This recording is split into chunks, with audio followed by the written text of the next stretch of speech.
Sexta-feira Santa, a sexta-feira da paixão também, como dizem, não é uma sexta-feira qualquer, não é um dia qualquer.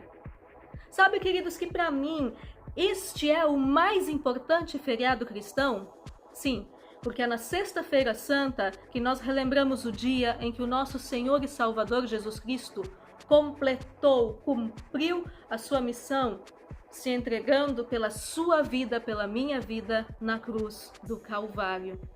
E aí ficou aquela contagem regressiva para a sua ressurreição no domingo de Páscoa, do Pessach, né? Coisa mais linda. Para mim é muito emblemático este ano, porque este ano eu estou passando a Semana Santa e a Sexta-feira Santa, amanhã vou passar, aqui na minha cidade natal, que eu estou em dias de visita aos meus familiares, aos meus pais. Como eu já falei em outros vídeos, a minha família é toda uruguaia. E aqui na fronteira com o Uruguai, e até eu quero, queridos, coloquem aí nos comentários depois se nas fronteiras com a Argentina, com o Paraguai, com a Bolívia, se nas outras fronteiras do Brasil é assim também. Aqui existe a tradição, assim como em todo o Brasil, de comer peixe, essa tradição do peixe, da apenas carne branca de peixe na Sexta-feira Santa, que é uma tradição herdada com todo respeito pela Igreja Católica, e aqui eu abro um parênteses, a minha família não vai seguir isso, nós vamos comer comida normal, né? Mas eu quero dizer para vocês, queridos, que essa tradição de comer peixe tem outra tradição também aqui na fronteira da paz, como dizem aqui na minha cidade, em Santana do Livramento. Quando eu era criança, tem a brincadeira de soltar pipa.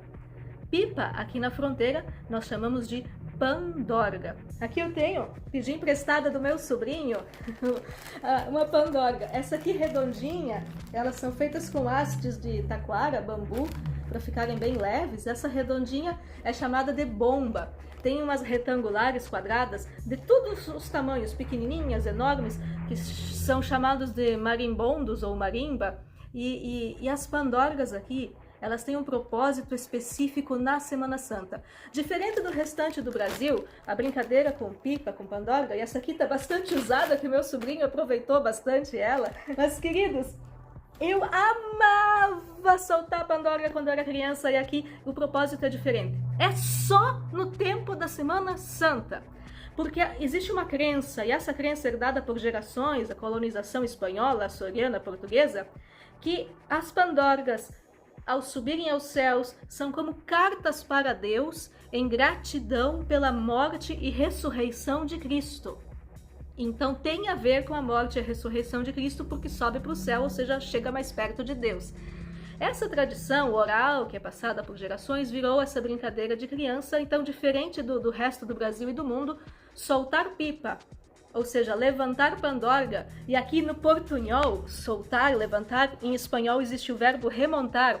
Então aqui falam remontar pandorga, então fica no dialeto portunhol, os dois idiomas misturados. Então remontar pandorga, que é nada mais, nada menos do que soltar pipa, é uma tradição que tem esse viés religioso porque liga com a Semana Santa. E eu gostava tanto quando eu era criança que eu confesso para vocês, a minha última pandorga eu tive quando eu tinha 16 anos de idade, então eu fui até a adolescência remontando pandorga, soltando pandorga, porque é uma delícia. E aqui no barbante não se usa cerol, que é aquele vidro moído para derrubar a outra, aqui não existe isso, então o objetivo não é derrubar a pandorga do seu colega, o objetivo é apenas que ela voe o mais alto e as mais bonitas. Tanto é que as prefeituras das cidades fronteiriças, elas organizam concursos para ver a pandorga mais colorida, mais bonita, a maior, a menor, a que voa mais alto. Quando eu tinha 16, a última pandorga que eu tive tinha um fio de 500 metros, ela voava 500 metros e eu ficava me achando. Bom, mas além de ser uma brincadeira de criança saudável e está diminuindo, porque hoje em dia as crianças estão muito mais ligadas no mundo virtual, infelizmente, mas a Semana Santa, ela tem todo esse significado, mas eu quero falar o que eu falei no começo. Não é uma sexta-feira qualquer. Claro que eu estando aqui, eu tô me segurando para não ir soltar pandorga. Brincadeira, queridos. Mas é o dia, e agora sim, falando sério, queridos, é o dia que nós precisamos lembrar que se a salvação fosse por meritocracia, nós não merecemos nada. Aquela cruz, quem merecia estar era eu, era você. 9h da manhã, ele foi pendurado no madeiro. Os 2 ladrões os insultavam, todos à sua volta insultavam, com exceção das mulheres e o discípulo João, que estavam ali observando de perto. As horas foram passando. Um dos ladrões percebeu que Cristo realmente é diferente e se arrependeu. E do meio-dia às 3h da tarde houve trevas. E aqui eu quero trazer textos bíblicos que falam sobre a Sexta-feira Santa. Isaías 53, o profeta messiânico, o profeta que mais vezes falou do Salvador, olha só o cerne do capítulo nos versos 4 e 5, diz assim: certamente ele tomou sobre si as nossas enfermidades e sobre si levou as nossas doenças. Contudo, nós o consideramos castigado por Deus atingido e afligido. Mas ele foi transpassado por causa das nossas transgressões, foi esmagado por causa de nossas iniquidades. O castigo que nos trouxe paz estava sobre ele, e pelas suas feridas fomos curados. 600 anos antes, o profeta Isaías anunciando. Também no livro dos Salmos, lhe convido a conhecer e ler o Salmo 22. É uma descrição das coisas que acontecem na crucificação. Então ele levou nossos pecados, levou nossas enfermidades, e quero trazer também o texto. Mateus, capítulo 27, versículos 45 ao 51. E houve trevas sobre toda a terra, do meio-dia às 3h da tarde. Por volta das 3h da tarde, Jesus bradou em alta voz: Eloi, Eloi, lama sabachthani, que significa: meu Deus, por que me abandonaste? Quando alguns dos que estavam ali ouviram isso, disseram: ele está chamando Elias. E imediatamente um deles correu em busca de uma esponja, embebeu-a em vinagre, colocou-a na ponta de uma vara e deu a Jesus para beber. Mas os outros disseram: deixem-no, vejamos se Elias vem salvá-lo. Depois de ter bradado novamente em alta voz, Jesus entregou o Espírito. Naquele momento o véu do santuário rasgou-se em 2 partes, de alto a baixo. A terra tremeu e as rochas se partiram. Queridos, eu escolhi a narração do Evangelho de Mateus porque em Mateus está registrado exatamente esse fenômeno que aconteceu. Quando Cristo morreu na cruz, quando ele entregou o seu Espírito, e os outros evangelhos mostram que Jesus falou: está consumado, que em hebraico a palavra que ele usou, tetelestai, quer dizer está totalmente pago, que foi quando ele pagou pelo teu, pelo meu pecado, pelos nossos pecados. Ele falou também e entregou o seu Espírito, e naquele momento o véu do santuário se rasgou. O que quer dizer isso? Os hebreus, os judeus ali em Jerusalém tinham o templo que foi restaurado lá por Zorobabel, e tinha o lugar santíssimo, que era a recâmara mais interior do templo, e ali representava a própria presença de Deus. Ali estava a Arca da Aliança. Só que esse lugar era separado do resto do templo por 2 pesadas cortinas. E essas cortinas que se rasgaram de cima para baixo no momento em que ele se entregou na cruz. Vamos ver a descrição disso na Carta aos Hebreus. A Carta aos Hebreus, capítulo 10, versos 19 e 23, diz assim: portanto, irmãos, temos plena confiança para entrar no lugar santíssimo, pelo sangue de Jesus, por um novo e vivo caminho, que ele nos abriu por meio do véu, isto é, do seu corpo. Temos, pois, um grande sacerdote sobre a casa de Deus.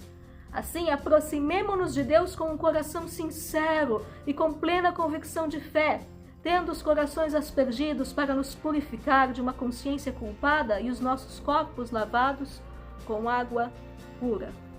Então, durante a crucificação, o lugar santíssimo, que representava a própria presença de Deus, ficou aberto.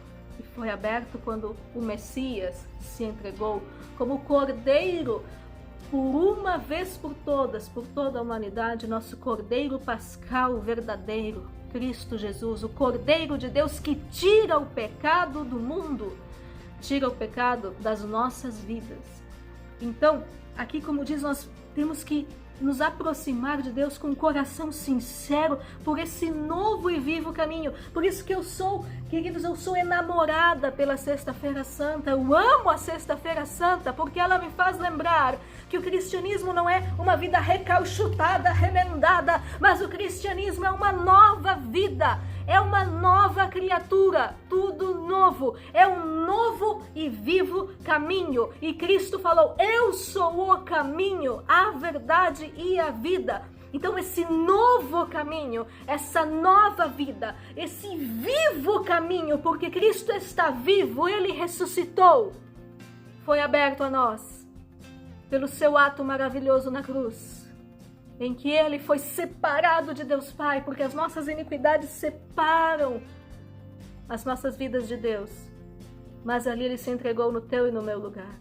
Por isso que esse vídeo, queridos, eu quero lhes dizer, não adianta na Sexta-feira Santa ficar mais em silêncio, não vou fazer faxina em casa, não vou lavar roupa, não vou comer carne vermelha, não vou fazer isso, não vou escutar música em som alto, isso e aquilo, não.